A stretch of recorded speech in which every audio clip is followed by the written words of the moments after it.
What's up, everyone, and welcome to Clear Talk. So in this video, we're going to be talking about the ACA subsidy bill that Senate Democrats are proposing. This is a 3-year extension bill that they are proposing.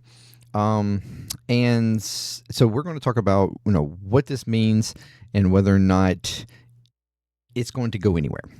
So thank you very much for joining me. If you are new to Clear Talk, welcome to Clear Talk. If you would like to check out more videos from the channel, please do so. Consider subscribing, like, share, comment, all the good stuff to get more videos in front of more people. If you'd like to check out videos from my other channels, JMDPLAY, Puzzling. If you like what you see there, consider subscribing over there as well. That would be amazing. Patreon there, $3 a month. Can help support any of the channels you would like to help grow those channels, to help grow Patreon, to help grow JMD Nation, and support in any kind of way you would like. Any support that you give is very much appreciated, and I thank you very much. And if you're returning, freaking amazing, welcome back. Thank you for coming back over and over again, because we love you here. All right. Now, so yes, what are we talking about? If you remember, back in the shutdown, back in October, November, during the shutdown, the whole point from the Democrats was that they were pushing for the ACA subsidies to be extended, because they were coming up to sundown at the beginning of the year, which was going to explode insurance costs, health insurance costs all across the country. Some double, triple, you name it. Okay.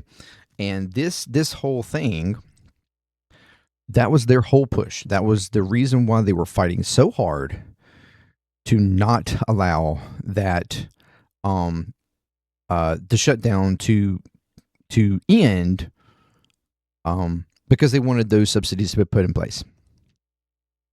That's what cracked the conservative, the Republican Party, with, we saw ones like Marjorie Taylor Greene actually break from her party and to push back on the healthcare issue, and that, to be like, hey, we kind of do need to come up with something.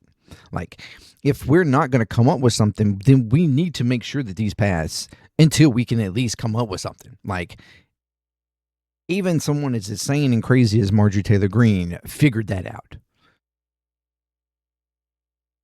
But nonetheless, Senate Democrats decided to fold on the shutdown to pressure that was really not necessary, because Republicans were being way more pressured than Democrats were. But they folded for the security and promise that the ACA subsidies would come up this month. All right. So now we are here to update on that.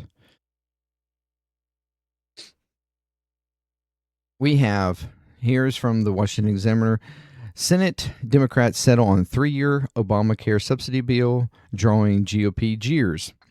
Senate Democrats will force a vote next week on a bill to extend expiring Obamacare subsidies for 3 years, rejecting bipartisan proposals and drawing criticism from Republicans that is an unserious attempt to avert skyrocketing out-of-pocket premiums that take effect on January 1st.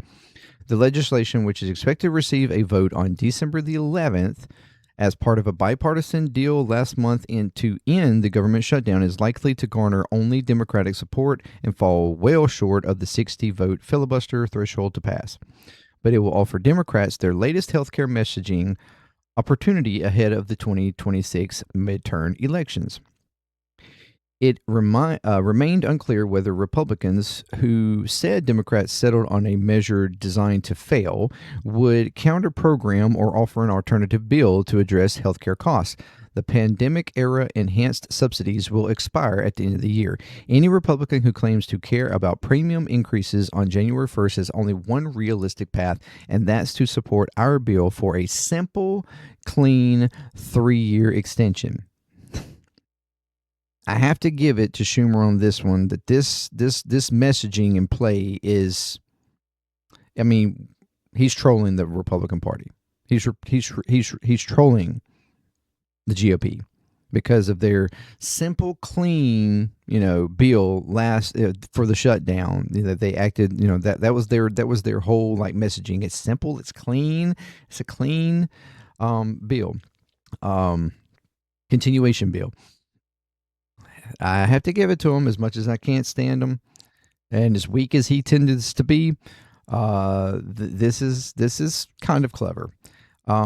If Republicans block our bill, there's no going back. Although I'm sure he wasn't the only one that he's just the messenger boy. If somebody else came up with that. The determination to settle on a more partisan proposal is the culmination of weeks of bipartisan talks that failed to produce a broadly supported alternative, in large part because of a long-running impasse over GOP demands to expand abortion restrictions under the ACA. Republicans in both chambers have floated shorter extensions with modifications such as lower income caps to reduce eligibility. Just minutes before, and that's the changes that the Republicans want to make to the ACA is to literally make it worse, to literally kick people off of it, to make people have less healthcare insurance opportunities, so that people have less access to healthcare. That's what Republicans, that's their whole idea. Everything they want to change about the ACA is they don't want to improve it and make it better, because it certainly could be improved. No, they don't want to do that. They want to ruin it and kick more people off, so that eventually it will become irrelevant. But yet they don't have any other alternative. They haven't come up with an alternative. They haven't proposed a bill because they don't know how to fix healthcare. That is obvious. At least the Democrats proposed the ACA, and they are continuing to they little bit by little bit try to make some improvements here and there, although they don't fully do what's needed to improve it. But just minutes before Schumer announced Democrats' legislative avenue, a group of House centrists unveiled a bipartisan one-year extension. I have not seen that one or what it proposes. Opting for a more partisan route breathed new fire into Republican accusations that Democrats were insecure about blunting rising costs for most of the 24 million marketplace recipients who are forecasting to leave millions without the ability to afford insurance. This isn't a serious offer. Senator Majority Whip John Bassaro, Republican from Wyoming, said this is not an offer that they're trying to get Republicans buy-in at all. That's not it. This is complete messaging on their part. I mean, yes, of course. This actually is what it's kind of what we try to argue. I would try to argue all the time, is to propose something that is outside the bounds, so that when you get together and come to a consensus, it might be half of that. You're gonna have to concede on some of it, but at least you get something that's more around what you would be okay with, not start at that point and then you get reduced down to something that is much of nothing. That's duh. It's the same thing that y'all do when you act like this is something. Oh, this is not serious. You do the same thing. Republicans do the same thing. They propose shit that's clearly not serious, that Democrats would never agree to. But they do that because they know once that they consent down, it will be something that they'd be okay with, and they can sell to their supporters as a win. This is politics. It's what you do. This is not serious. Shut the fuck up. Sit down. Schumer's tactic also ensures unity among his members after the shutdown exposed renewed divisions in the caucus and skepticism in his leadership over the party's failure to use the saga to score a subsidy extension. Yeah, because you're fucking weak and lame. Republicans have faced their own divisions regarding the Biden-era subsidies, which most say line the pockets of insurance corporations rather than lowering actual costs. Okay, like you've ever had a problem with lining the pockets of corporations, Republicans. Come on.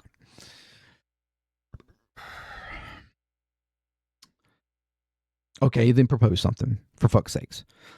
Senate Republicans are still weighing whether to vote on a GOP alternative. According to Bassaro, the only path next week is supporting our bill, and while Democrats are united in fighting for American people, Republicans are too busy fighting amongst themselves. They can't even come up with their own plan. This is Schumer. Yeah, I mean, we know this. They've never been able to come up with a plan.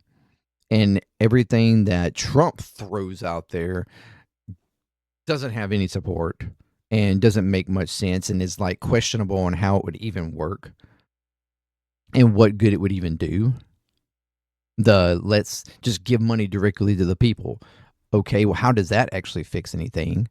Because people still have to go through these insurance companies that you are subsidizing to keep the insurance lower.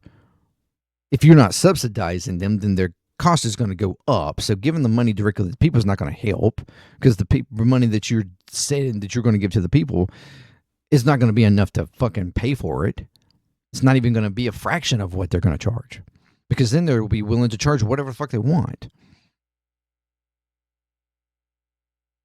When what you need to be doing is coming up with a way to push back on insurance companies, push back on even your doctors and stuff to keep costs low. I mean, we know that there is corruption and scam all throughout the health industry. And it's not just insurance companies, although a great bit of it is insurance companies. It's also doctors who charge an arm and a leg to the insurance companies because they're just trying to make extra money. And that's happened. That's the reason why premiums consistently go up. Greed from the insurance companies to have more profit, and then greed from the doctors who are wanting to have more profit. I mean, how many stories have you heard where someone without insurance gets billed from a doctor way less than an insurance company gets billed from a doctor? We hear it all and see it all the time. It's because doctors take advantage of the fact that the insurance companies are supposed to just cover it. But then that's the reason why you have pushback from the insurance companies of going, well, actually, we're not going to cover that. But instead of forcing the doctors to lower their stuff, they actually put the cost down to their to the patients. And the patients wind up having to pay for it. So then you're paying for insurance premiums, and then you're also paying for part of the bill to the doctor because the insurance companies are refusing to pay for it because the doctor is wanting this crazy ass amount. I mean, this is a ongoing circle of just corruption and greed that has never been addressed, and it's just only getting worse and worse and worse. The ACA only partially addresses it by trying to give subsidies to the insurance companies to keep them in check to some degree so that they aren't, overcharging, and try to keep premiums as low as possible. But it's not a fix. It's just a Band-Aid on a problem that they don't know how to fix. And the real only fix to it is something like Medicare for All, a program that has been known to work well for senior citizens, at least for the most part. It's the most positive polling insurance coverage out there, and just extending it to everybody. Cutting the middleman, eliminating insurance companies altogether. Cutting administrative costs, because there won't be all these different avenues of where you would need to go and who can be seen and how it can be seen, and paperwork from this place and this place and this place and all kinds of different blah, blah, blah, blah, blah. It'd just be one thing. One insurance. One way of communication. Cut it all, insurance companies altogether, cutting out administrative stress and complication and confusion. Simple. And all your other major countries in the world have some sort of form of this. Some better than others. But we are the only major developed nation in the world that does not. Does not guarantee health as a right. Does not guarantee some major public option. We just don't.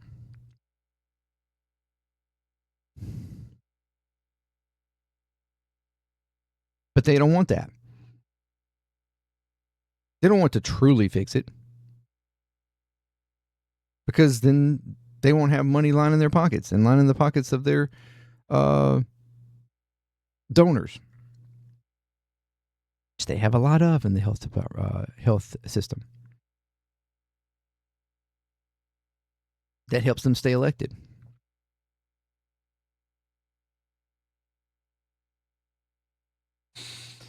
So the Senate Democrats have put forth a 3-year extension. So they're pushing the boundaries, clearly. Yeah, Republicans aren't going to agree to that. But the Republicans have 3 different things, 3 different avenues, 3 different pathways. Either they accept it and go along with it, or they come up with their own alternative and present it, and it be voted on and discussed and litigated, or they completely ignore it and let the subsidies expire and premiums go through the fucking roof, and then it all be blamed on them.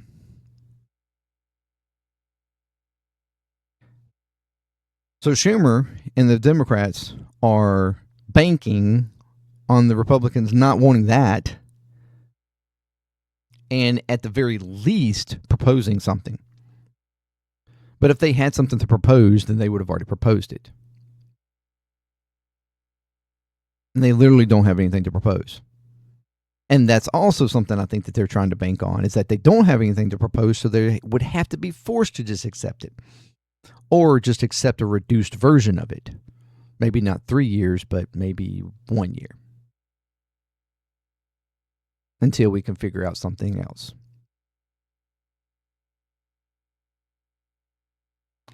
But what we have seen over and over again is the just stubbornness of this Republican Congress, the House and the Senate apparently, in standing their ground and their determination to sink the ACA, their determination to break it. So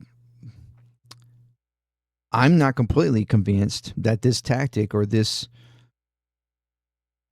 banking, this bet, is going to really hold.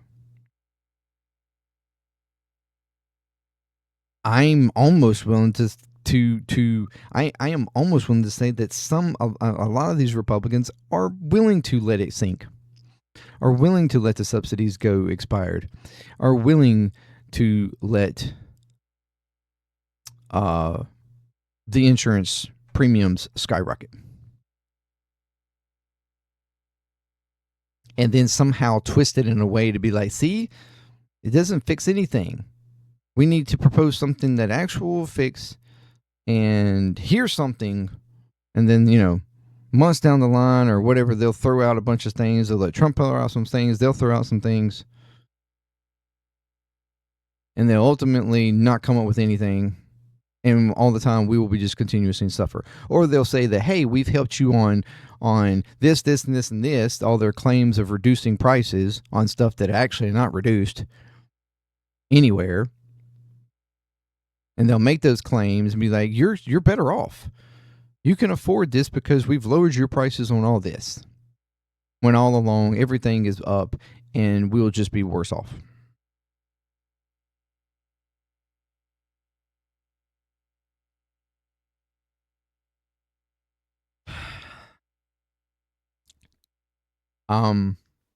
This is an